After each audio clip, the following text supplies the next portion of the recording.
ভাবুন তো, আপনি যে প্লাস্টিকের চেয়ারটাতে বসে আছেন সেটা যদি আসলে কোনো পুরনো ভুট্টার আটা প্যাকেট থেকে তৈরি হয়। অবিশ্বাস্য শোনালেও এটা একদম সত্যি। আজকের ভিডিওতে আমরা দেখব কিভাবে বিজ্ঞানীরা ও কিছু বুদ্ধিমান উদ্যোক্তা এমন এক প্রযুক্তি উদ্ভাবন করেছেন যেখানে সাধারণ প্যাকেট বর্জ্য থেকেই তৈরি হচ্ছে টেকসই ও সুন্দর চেয়ার। আমরা সবাই জানি প্লাস্টিক বর্জ্য এখন পৃথিবীর সবচেয়ে বড় সমস্যা। প্রতিদিন লক্ষ লক্ষ প্যাকেট, বোতল, র্যাপার সবকিছুই ফেলে দেওয়া হয়। এইসব প্লাস্টিকের একটা বড় অংশ আসে খাদ্য প্যাকেজিং থেকে, যেমন আটা, চিনি, চাল, ভুট্টার আটা, চিপস, এমনকি দুধের প্যাকেট থেকেও। এগুলো সাধারণত তৈরি হয় মাল্টিলেয়ার্ড প্লাস্টিক, এমএলপি, মানে একসাথে কয়েক ধরনের প্লাস্টিক স্তর থাকে। ফলে এগুলো সহজে রিসাইকেল করা যায় না, আর এই কারণেই এইসব প্যাকেট হাজার হাজার বছর ধরে পচে না।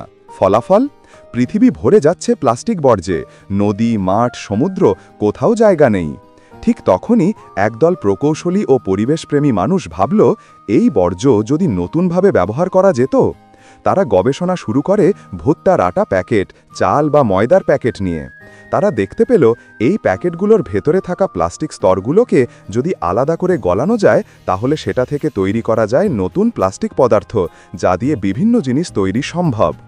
এইভাবে জন্ম নেয় এক অভিনব idea, corn West plastic chair প্রকল্প। তারা প্যাকেট সংগ্রহ করে, ভালোভাবে ধুয়ে শুকিয়ে তারপর বিশেষ তাপে গলিয়ে ফেলেন।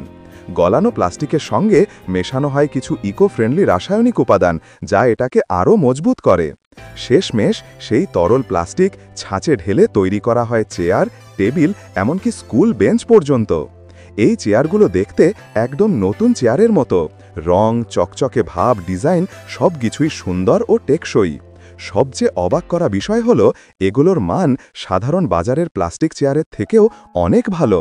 ক, এগুলো জলরোধী, ওয়াটারপ্রুফ। খ, তাপ সহনশীল, হিট রেজিস্ট্যান্ট। গ, দীর্ঘস্থায়ী, লং লাস্টিং। আর ঘ, সবচেয়ে গুরুত্বপূর্ণ, 100% রিসাইকেলযোগ্য। একবার এই চেয়ার পুরনো হলে সেটাকেও আবার গলিয়ে নতুন চেয়ার তৈরি করা যায়, মানে একদম জিরো ওয়েস্ট সিস্টেম। এই প্রযুক্তি শুধু একটা নতুন প্রোডাক্ট তৈরি করছে না, বরং পৃথিবীকে প্লাস্টিক দূষণ থেকে বাঁচাচ্ছে। এই প্রকল্পের মাধ্যমে প্রতি বছর 1000 টন বর্জ্য পুনরায় ব্যবহার করা হচ্ছে। গ, যেসব কৃষক ভুট্টা উৎপাদন করেন তাদেরও উপকার হচ্ছে, কারণ আটা শিল্পের বর্জ্য আর পরিবেশে ক্ষতি করছে না। ম, একদিকে কমছে প্লাস্টিক দূষণ, অন্যদিকে তৈরি হচ্ছে নতুন কর্মসংস্থান। একজন বিশেষজ্ঞ বলেছেন, যেদিন আমরা বর্জ্যকে সম্পদ হিসেবে দেখতে শিখব, সেদিনই পৃথিবী বাঁচবে। এই প্রকল্প যেন তারই এক বাস্তব উদাহরণ। 1, প্রথমে স্থানীয় ফ্যাক্টরিগুলো থেকে ব্যবহৃত আটা প্যাকেট সংগ্রহ করা হয়।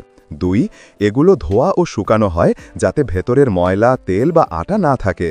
3, এরপর প্লাস্টিক এক্সট্রুডার মেশিনে গলানো হয় 200 থেকে 250 ডিগ্রি তাপে। 4, গলানো প্লাস্টিকের সাথে কিছু বাইন্ডিং কেমিক্যাল মেশানো হয়, যেমন ক্যালসিয়াম কার্বনেট বা স্টেবিলাইজার। 5, তারপর ছাঁচে ঢেলে দেওয়া হয়, যেমন চেয়ার, টেবিল বা অন্য জিনিসের আকারে। 6, ঠান্ডা হলে তৈরি হয় শক্তপোক্ত নতুন প্রোডাক্ট, একদম রেডি চেয়ার। সবচেয়ে আশ্চর্যের বিষয় হলো 1 টন প্যাকেট বর্জ্য থেকে তৈরি করা যায় প্রায় 400 থেকে 500টি চেয়ার। এই ধারণাটা প্রথম শুরু হয় ভারত ও ইন্দোনেশিয়াতে।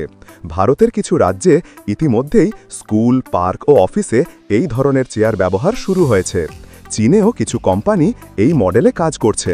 তারা শুধু চেয়ার না, ইট, পাইপ, টাইলস পর্যন্ত তৈরি করছে প্যাকেজিং বর্জ্য থেকে।